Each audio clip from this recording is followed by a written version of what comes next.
Vamos a ver cómo trabajar con valores bursátiles. Tenemos aquí una serie de años y una serie de cotizaciones de una acción. Supongamos que en el primer año la acción cotiza por 100 y que lo que hace cada año es doblar. Esto es, la anterior por 2. Esta es una buena rentabilidad, es una rentabilidad del 100%, que podemos calcular aquí. Hay que dejar un hueco porque para calcular la rentabilidad necesitamos al menos dos valores.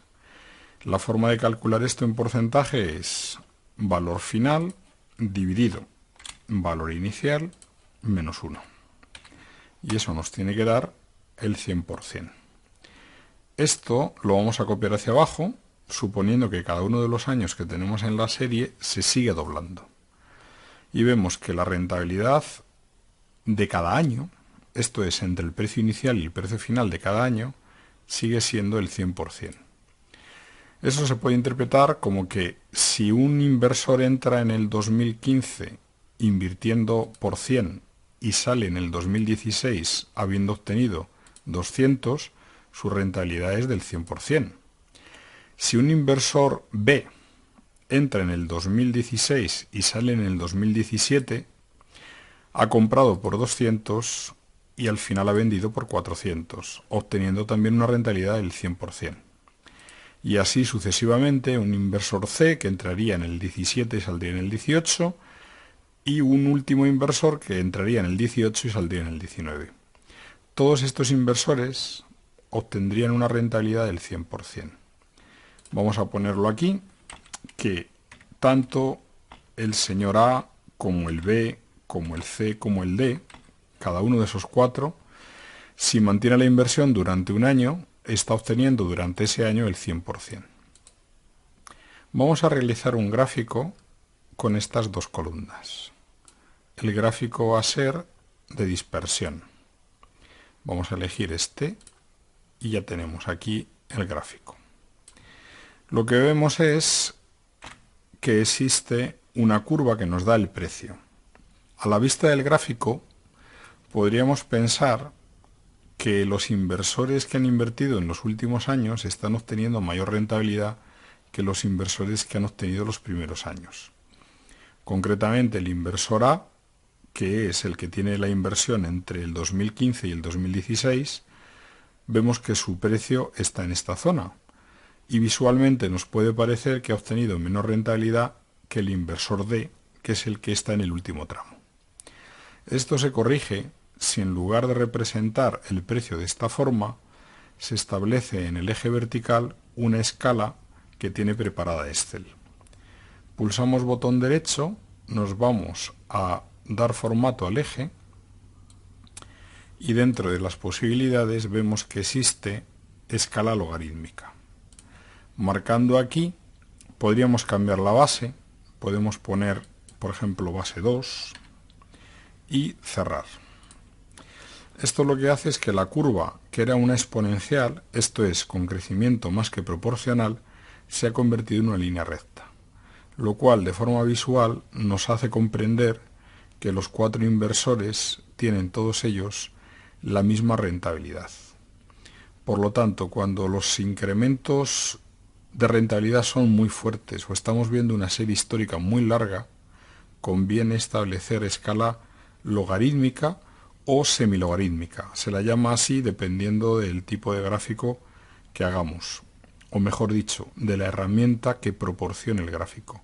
En realidad la escala logarítmica y semilogarítmica es en realidad la misma, porque lo que hace es establecer el eje vertical con una escala logarítmica, que es adecuada para porcentajes.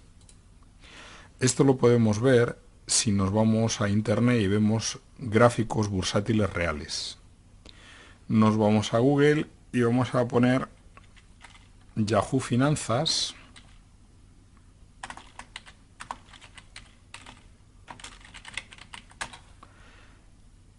Y vamos a ver que en esta famosa página de consulta de cotizaciones disponemos de gráficos. Vamos a marcar el IBEX, que es el índice de la bolsa española. Marcamos el gráfico y aquí nos representa el gráfico. Si lo pedimos a su máxima longitud, vemos esta evolución. Tenemos aquí configuración de las gráficas y una de las opciones es escala de las gráficas, que es la segunda. Cuando lo vemos con un gráfico a escala pequeña, este gráfico tiene el problema de que no nos deja llegar a ella. Por lo que para resolver esto, lo que hay que pedirle es ver el gráfico a escala completa, a pantalla completa. Pulsamos pantalla completa, estamos viendo el gráfico, le vamos a pedir a su máxima longitud. Esta parte de la izquierda probablemente sea un error del gráfico. Vamos a eliminar esa zona diciéndole que queremos desde el año 1993, pero quiero el mes a partir del mes 6, junio. Ya eliminamos eso, que probablemente fuera un error en los datos, y tenemos aquí el IBEX, o el índice de la bolsa española durante los últimos 10 años. Podemos observar que hay una serie de picos y una serie de valles. Cuando elegimos la escala logarítmica, vamos a elegirla, los picos se suavizan y los valles se profundizan. Esto es, cambia el aspecto visual. ¿Cuál es más recomendable? Pues habitualmente cuando trabajamos a corto plazo podemos poner lineal, o cuando los incrementos son pequeños. Pero cuando estamos viendo una serie histórica de muchos años, conviene poner escala logarítmica. Y así veremos que esos momentos en los que la bolsa subió mucho, en realidad si se miran en términos porcentuales, los inversores que entraban en el último momento tampoco ganaban excesivamente. Esto es, tenían que esperar incrementos de precio muy altos para obtener en porcentaje la misma ganancia que podría haber obtenido un inversor que invirtió en uno de los valles. Muy bien, pues esta sería la gráfica que nos da Yahoo Finanzas. Podemos ver otra. Nos vamos a la página de Invertia, que también da gráficos de tipo bursátil. Y vemos también aquí el IBEX, con los picos más altos y los valles. También tiene la opción de poner escala logarítmica. Si marcamos escala logarítmica,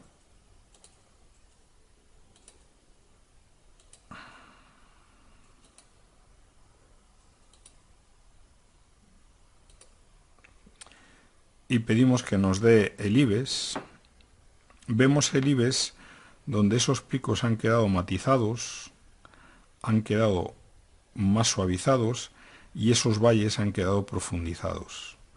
Por lo tanto, igualmente, para horizontes temporales muy largos conviene utilizar escala logarítmica, que como hemos dicho en algunos sitios la llaman semilogarítmica, porque lógicamente se aplica solo al eje vertical. Si se aplicara a los dos ejes el logaritmo, el gráfico no cambiaría de aspecto. Volvemos a Excel y vamos a ver en otra hoja un ejemplo que nos hemos inventado con valores aleatorios. Tenemos el año, partimos del año 1916 y hemos hecho una serie hasta el año 2015. Por lo tanto, tenemos una serie larga de 100 años. Partimos de un precio de 10 y vamos a ver una fórmula que nos va a ir dando los precios sucesivos. El precio es el anterior más un incremento aleatorio que nos hemos inventado. Y ese incremento aleatorio tiene una variación del 20% y cae, como hemos restado 0,5, entre una pérdida del 5% y un incremento máximo del 15%. Por lo tanto, estamos suponiendo de forma aleatoria que de un año a otro, como mínimo, baja un 5% y como máximo sube un 15%. Aquí calculamos la variación porcentual simplemente diciendo valor final dividido valor inicial menos 1 y eso lo copiamos hacia abajo. Y luego hemos introducido una columna E donde estamos calculando el logaritmo neperiano del precio. Con todo esto hemos realizado 4 gráficos. Si pulsamos la tecla F9, que es la de recálculo manual, como todo es aleatorio, vemos que estos gráficos van cambiando progresivamente. Veamos los gráficos. En el primer gráfico estamos representando los años y la evolución del precio. Si no hacemos nada más, vemos que hay una senda creciente y la apariencia que tiene es el de una exponencial, esto es, el crecimiento es más que proporcional. Si debajo analizamos los incrementos, esto es, el beneficio porcentual, vemos que efectivamente van entre un mínimo del 5% negativo y un máximo del 15% positivo. Y ahí, en ese rango, nos movemos de forma aleatoria.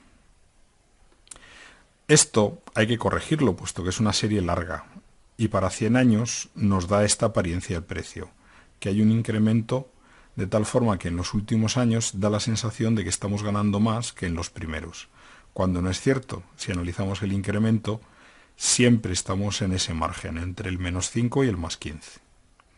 Para corregir esto, lo que se hace es, este mismo gráfico, le ponemos aquí a la derecha y le pedimos escala logarítmica. Eso lo hemos hecho pulsando el botón derecho del ratón sobre el eje vertical, dar formato a eje y hemos elegido aquí escala logarítmica. Hemos puesto base 100, pero podríamos poner base 2 y el gráfico tendría la misma apariencia, aunque cambiaría el aspecto.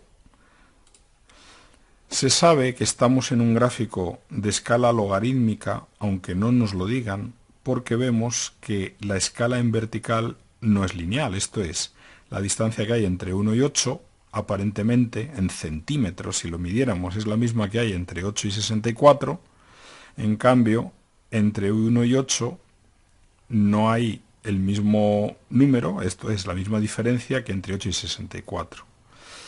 Y entre 64 y 512, en centímetros de eje vertical, hay los mismos que había antes, pero ahora salta mucho más, de 64 a 512. Por lo tanto, de forma visual, aunque no nos lo digan que estamos en una escala logarítmica, lo podemos ver. Y finalmente lo que hemos hecho es un gráfico con la columna E, que lo que hace es calcular el logaritmo del precio, y vemos que independientemente de los números que se obtengan en el eje vertical, este gráfico y este tienen el mismo aspecto visual, son el mismo gráfico. Pulsamos F9, vemos que todo esto cambia y resumimos. Por lo tanto, si estamos en una escala donde analicemos precios de bolsa o de lo que sea, y estamos a corto plazo o con incrementos pequeños, podemos utilizar el primer gráfico y no habría grandes variaciones. Pero si estamos viendo una serie histórica larga o los incrementos son muy fuertes, conviene establecer escala logarítmica para ver los incrementos porcentuales y que nuestro ojo no quede engañado. Muy bien, pues esto es la escala logarítmica que la podemos utilizar en Excel perfectamente aplicada al eje vertical.